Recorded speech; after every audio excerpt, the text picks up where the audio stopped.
Oh, look, I can see your phone's not dead, so who are you talking to? No, it's just, I was. Give me the phone. Who's John?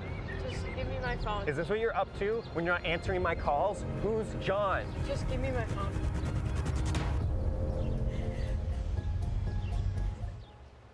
Radius Child and Youth Services is piloting a new program named at supporting youth who have chosen to use violence in a dating relationship with free counseling. We're joined by the Director of Clinical Services for Radius, Bente Skau. Thanks so much for joining us again on Morning Live. That dramatization was tough to watch, but dealing with a very real issue.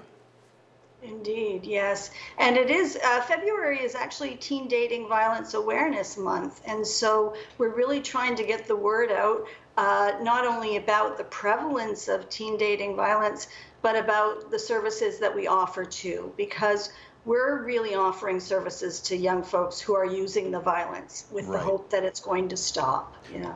The numbers are alarming, but not so surprising but problematic is the low number of reporting. Yes, only about 1 in 3 teen dating violence situations get reported. And of those, in fact, very few make it all the way through the court process. And so what that really means is that there's a lot of people suffering. There's a lot of victims out there that haven't been talking to anyone about the experience they've been having. And more importantly, from our angle at least, is that the person that's creating the violence in those relationships is often going unchecked. And while victims may leave, so dating partners may change, then unless they've got some intervention, those young people then may go on to be violent with other partners and, and eventually maybe marry or have a live-in partner.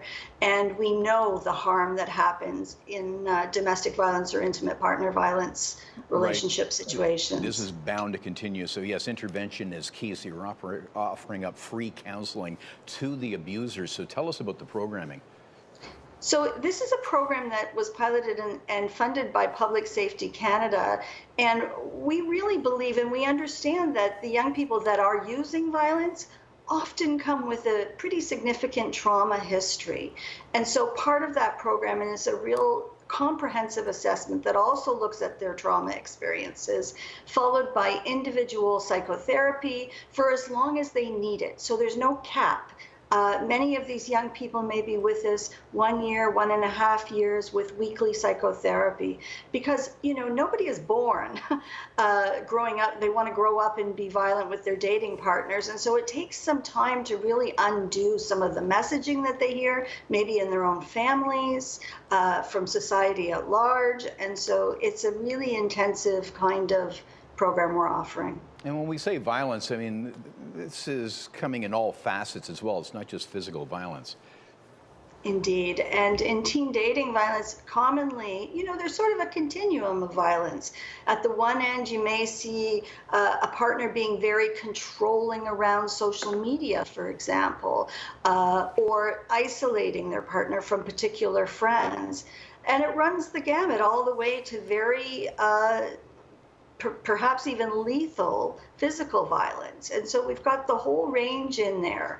And, for many young people, they don't sort of even realize that they're in a violent relationship sometimes until some time has passed. That's why having this awareness and talking about these issues is so critically important.